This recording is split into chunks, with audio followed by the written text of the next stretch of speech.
Bom, a gente conhece então, a gente já conhece então a expressão que nos permite calcular o trabalho, F vezes D vezes o cosseno de θ.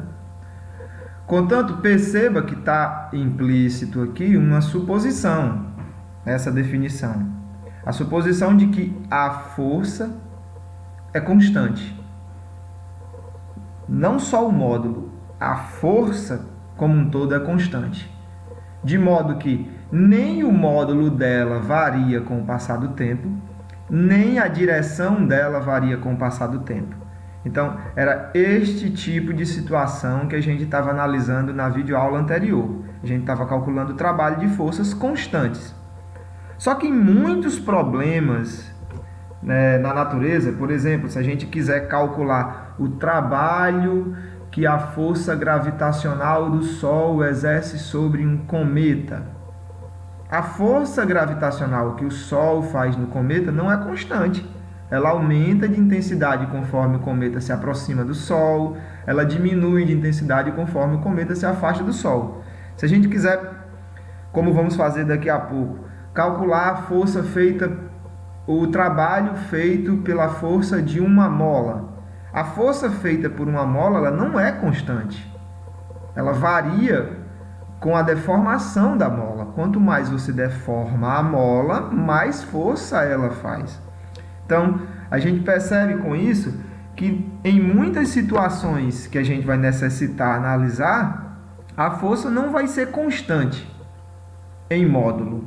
A gente pode até colocar uma restrição para que ela seja constante em direção e sentido, mas em módulo a gente não vai conseguir escapar disso, ok? Então, se a força varia em direção, sentido e módulo, a gente tem uma análise muito complicada, a gente tem um cálculo bastante complicado para poder calcular o trabalho.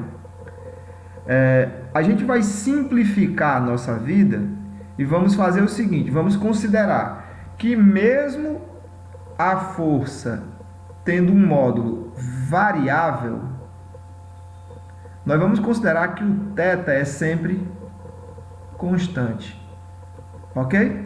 Então, nós vamos considerar situações em que a força varia em módulo, mas não varia em direção e sentido. E para simplificar mais ainda, nós vamos considerar a situação em que a força é paralela ao deslocamento ou antiparalela. Força antiparalela ao deslocamento. O que significa que a gente vai considerar situações em que o θ é igual a zero ou que o θ é igual a 180. Situações em que a força poderia ser calculada por F vezes D, se fosse constante, ou situações em que a força poderia ser calculada por menos F vezes D, se a força fosse constante. Pois bem, para a gente poder, então, entender, aprender como calcular um método, é só um método, para a gente calcular o trabalho feito por uma força variável, a gente vai usar como artifício o gráfico dessa força em função do deslocamento. Então, imagine que aqui nós desenhamos nesse gráfico como se comporta determinada força com um deslocamento, aqui representado por x, força em Newton, deslocamento em metro. Então, para simplificar, para começar, para a gente ganhar um entendimento, só para a gente perceber a coisa, nós supomos aqui uma força constante.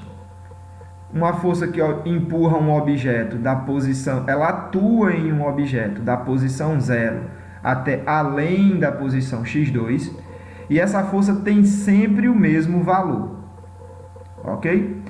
Me interessa calcular o trabalho que foi feito por essa força entre x1, entre a posição x1 e a posição x2, que a gente pode chamar de D ou ΔX, como queira, é o deslocamento, ok? Então, perceba que nesta situação, como a força é constante, o trabalho feito entre x1 e x2 é o trabalho feito por uma força constante, F vezes F vezes deslocamento. Ok?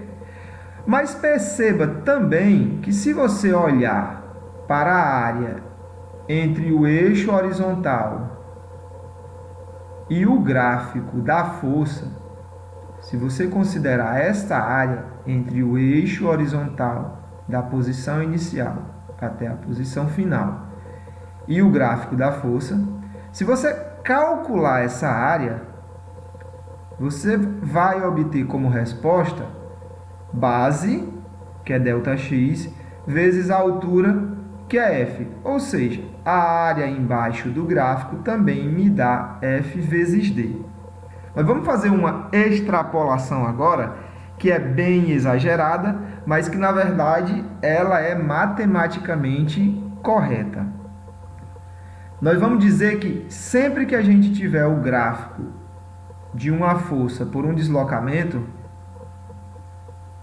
força por deslocamento, o gráfico pode ter a forma que for. Se eu quiser calcular o trabalho que essa força realizou para carregar um objeto ou para atuar num objeto entre esses dois pontos, x1 e x2, o trabalho feito por essa força é exatamente a área embaixo dessa curva, por uma analogia que a gente faz com esse caso, porque calculando o trabalho numericamente é F vezes D e calculando a área da F vezes D. Como a área é numericamente igual ao trabalho nessa situação, a gente pode mostrar, nós não vamos porque exigiria conhecimento de cálculo diferencial, mas é possível mostrar que em qualquer outra situação a área embaixo da curva vai ser numericamente igual ao trabalho. Um cuidado que deve ser tomado é o seguinte: suponha uma situação em que em determinado trecho a força varia aqui, mas em outro trecho a força varia aqui.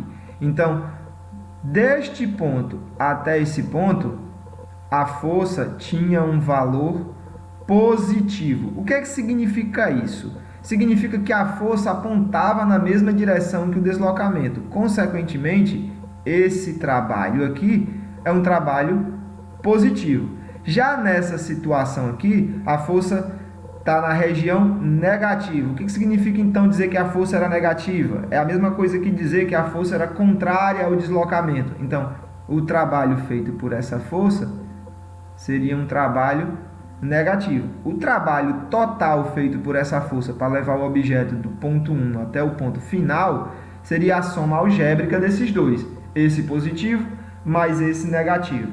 Ok?